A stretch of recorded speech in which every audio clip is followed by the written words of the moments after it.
Thank you very much. It is a great honor. I'm John Hamilton, the mayor of Bloomington. I feel greatly privileged to be asked to speak here, and I'm proud to be here. I want to thank the unbelievable efforts of this organizing group, an amazing group of many young people, which are wonderfully inspiring.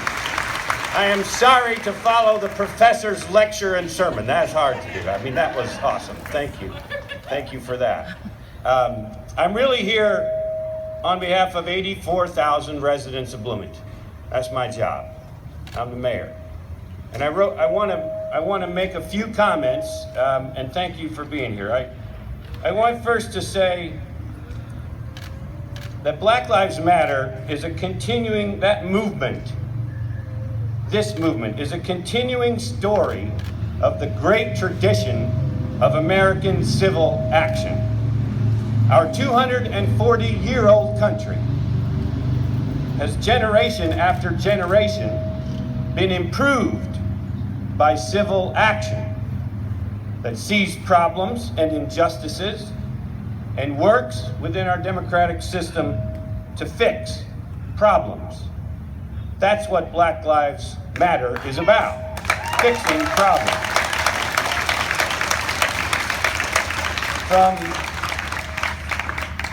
We heard from an historian, from abolition to women's suffrage, to the environmental movement, to the civil rights movement, to workers' rights, to the rights to worship as we please, to speak as we please, to love as we please, to disability rights, to First Amendment rights, to economic rights. All these movements and causes have improved our country, addressing a problem or a prejudice or a lack of understanding or racism. And Black Lives Matter falls squarely amid this great tradition of civil action to improve our democracy and our community. So I'm proud to be part of this community action today.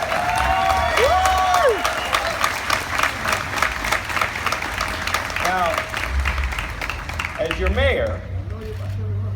your mayor, my first job, fundamentally, is to keep our community safe. And that means not just some of the community, but everyone in the community.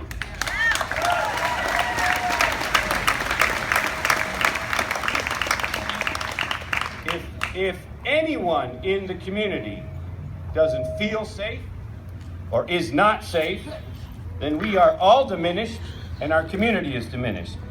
If a person of color does not feel safe in Bloomington, we are all diminished. Yes!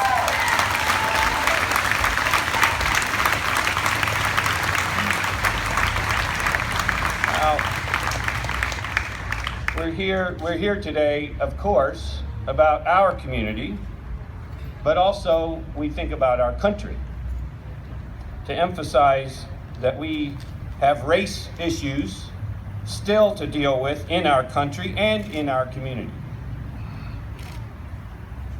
We're part of a big and important dialogue about the future of both.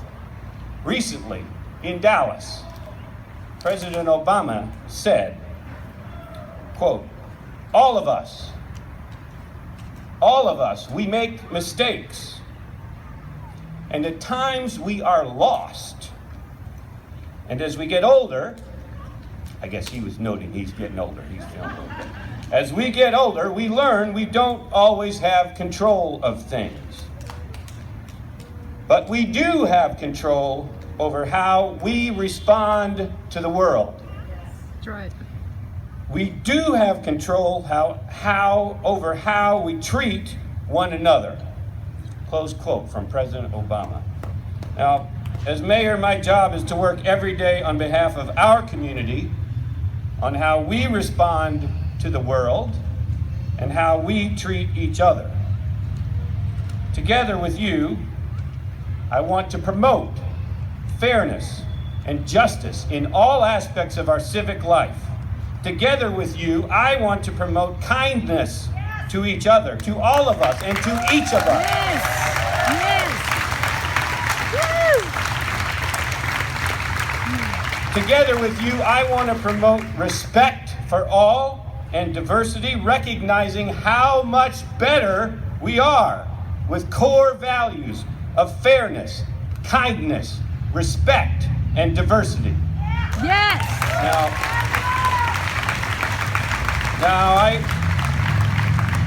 One of my jobs as mayor also is I oversee the police department. I want to talk about that a moment. Since taking office in January, I have insisted on a transparent and effective government. I've talked about that a lot. Opening the doors to all and sharing information with all. I'm very proud of our local police department. They are here today, helping protect the peace in this diverse and opinionated community as they do every day, 24/7. And I know we have, and I hope you will join me in thanking them for being here and protecting us.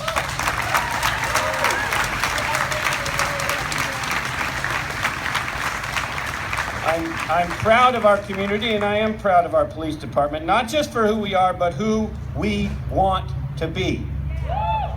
Overseen by our Board of Public Safety, 5 citizens, our police department is undertaking a 6-month detailed review of the 59 recommendations from President Obama's 21st Century Policing Task Force to consider the ways we need to improve in training and techniques in recruiting in any way we can, and that's important.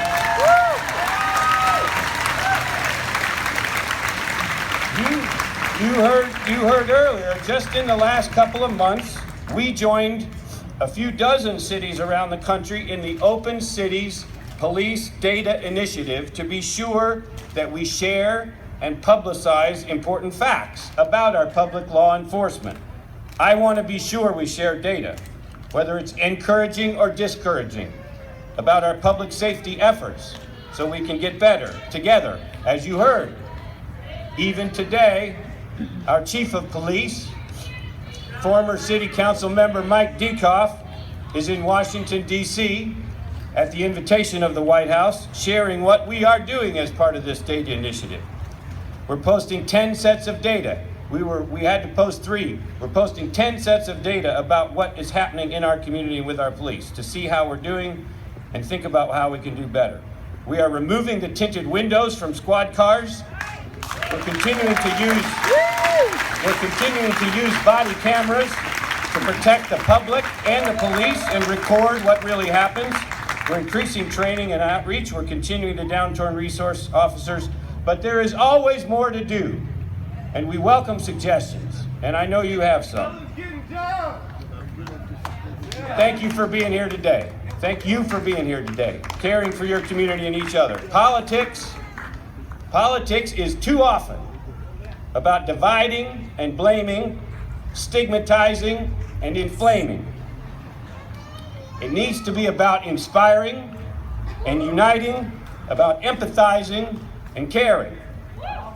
Get involved. Stay involved. Yes. I wear a bracelet. It's got one word on it. You can't see it from there. It's got one word on it, and it says indivisible.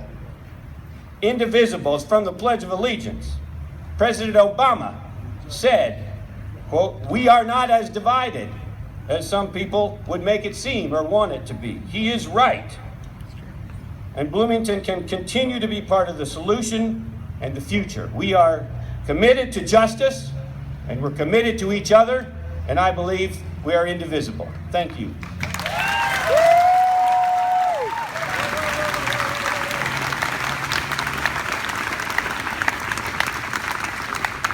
All right, everyone, we're gonna have a downtime for a little bit to let our next band come up and actually set up. A few members of the IU Soul Review are actually